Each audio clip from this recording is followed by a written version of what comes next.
ಮೋದಿ ಎದುರು ಟ್ರಂಪ್ ಮಂಡಿಯೂರಿದ್ದಾರಾ ಅನ್ನುವಂತಹ ಪ್ರಶ್ನೆ ಮೂಡ್ತಾ ಇತ್ತು. ಅಮೆರಿಕದ ಅಧ್ಯಕ್ಷ ಶೀಘ್ರವೇ ಭಾರತಕ್ಕೆ ಬರ್ತಾರಂತೆ. ಹಾಗಾದ್ರೆ ಮೋದಿ ಮತ್ತೆ ಟ್ರಂಪ್ ನಡುವೆ ನಡೀತಕ್ಕಂತ ಆ ಮಾತುಕತೆಯಾದ್ರೂ ಏನು? ಭಾರತಕ್ಕೆ ಯಾರೂ ಮುಖ್ಯರಲ್ಲ ಅಂತ ಅಮೆರಿಕ ರಾಯಭಾರಿ ಹೇಳಿದ್ರು. ಇದೀಗ ಅಧ್ಯಕ್ಷ ಡೊನಾಲ್ಡ್ ಟ್ರಂಪ್ ಆಗಮನ ಬಹಳಷ್ಟು ಕುತೂಹಲಗಳಿಗೆ ಕಾರಣವಾಗಿದೆ. ಹಾಗಾದ್ರೆ ಅಮೆರಿಕದ ಅಧ್ಯಕ್ಷ ಭಾರತಕ್ಕೆ ಬರೋದು ಖಚಿತಾನ?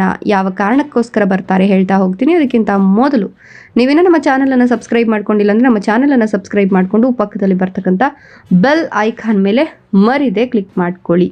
ಹೌದು, ಭಾರತ ಹಾಗೂ ಪಾಕಿಸ್ತಾನದ ಸಂಘರ್ಷ ಕದನಕ್ಕೆ ವಿರಾಮದ ಲೇಪ ಹಚ್ಚಿದ್ದು ತಾನೇ ಅಂತ ಹೇಳ್ಕೊಳ್ಳೋದ್ರ ಜೊತೆಗೆ ರಷ್ಯಾ ಮೇಲೆ ಅಂದರೆ ಭಾರತ ರಷ್ಯಾದಿಂದ ತೈಲವನ್ನ ಆಮದು ಮಾಡ್ಕೊಂಡಿರೋದಕ್ಕೆ ಅಂದರೆ ತೈಲವನ್ನ ಖರೀದಿ ಮಾಡ್ತಿರೋದಕ್ಕೆ ಟ್ರಂಪ್ ಕೋಪವನ್ನ ಕೂಡ ಮಾಡ್ಕೊಂಡಿರ್ತಾರೆ. ಸೊ ಇದೇ ಒಂದು ನೆಪವಾಗಿ ಇಟ್ಕೊಂಡು ಭಾರತದ ಮೇಲೆ 500% ಸುಂಕ ವಿಧಿಸೋದಾಗಿ ಬೊಬ್ಬೆ ಹೊಡಿತಿತ್ತು.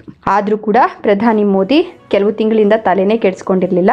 ಹೀಗಾಗಿ ಮೋದಿ ಅವರಿಗೆ ಟ್ರಂಪ್ ಕಡೆಯಿಂದ 5ರಿಂದ 6 ಬಾರಿ ಕರೆ ಬಂದಿತ್ತಂತೆ. ಆದ್ರೂ ಕೂಡ ಮೋದಿ ಅದನ್ನ ರಿಜೆಕ್ಟ್ ಮಾಡಿದ್ರಂತೆ. ಸೊ ಇದೆಲ್ಲ ಸನ್ನಿವೇಶಗಳಿಂದ ಟ್ರಂಪ್ಗೆ ತನ್ನ ತಪ್ಪಿನ ಅರಿವಾಗಿದ್ದು ಅದನ್ನ ಸರಿ ಮಾಡ್ಕೊಳ್ಳಿಕ್ಕೆ ಸಿದ್ಧತೆಯನ್ನ ನಡೆಸಿರೋ ಕಾರಣ ಭಾರತ ಮತ್ತು ಅಮೆರಿಕ ಸಂಬಂಧಗಳಲ್ಲಿ ಉದ್ವಿಗ್ನತೆ ಹೆಚ್ಚಾಗ್ತಿರೋ ಹಿನ್ನೆಲೆ ಟ್ರಂಪ್ರ ಅತ್ಯಾಪ್ತ ಅನ್ಸ್ಕೊಂಡಿರ್ತಕ್ಕಂಥ ಭಾರತಕ್ಕೆ ಅಮೆರಿಕ ರಾಯಭಾರಿ ಸೆರ್ಗಿಯೋ ಗೋರ್ ಭಾರತಕ್ಕಿಂತ ನಮಗೆ ಯಾರು ಮುಖ್ಯರಲ್ಲ ಅಂತ ಅಧ್ಯಕ್ಷ ಡೊನಾಲ್ಡ್ ಟ್ರಂಪ್ ಅತಿ ಶೀಘ್ರದಲ್ಲೇ ಭಾರತಕ್ಕೆ ಭೇಟಿ ನೀಡಿ ಪ್ರಧಾನಿ ಮೋದಿಯೊಂದಿಗೆ ಮಾತುಕತೆ ನಡೆಸ್ತಾರೆ ಅಂತ ಘೋಷಣೆಯನ್ನ ಮಾಡಿದ್ದಾರೆ.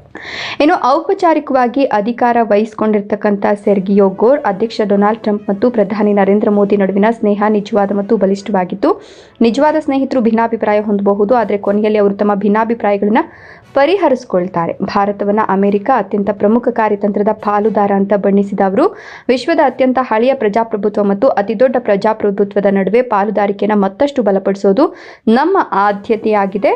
ಹೀಗಾಗಿ ಶೀಘ್ರದಲ್ಲೇ ವಿಶ್ವದ ದೊಡ್ಡಣ ಅಮೆರಿಕದ ಅಧ್ಯಕ್ಷ ಡೊನಾಲ್ಡ್ ಟ್ರಂಪ್ ಭಾರತಕ್ಕೆ ಭೇಟಿಯನ್ನ ಕೊಡ್ತಾರೆ ಅಂತ ಹೇಳಿಕೆಯನ್ನ ಕೊಟ್ಟಿದ್ದಾರೆ.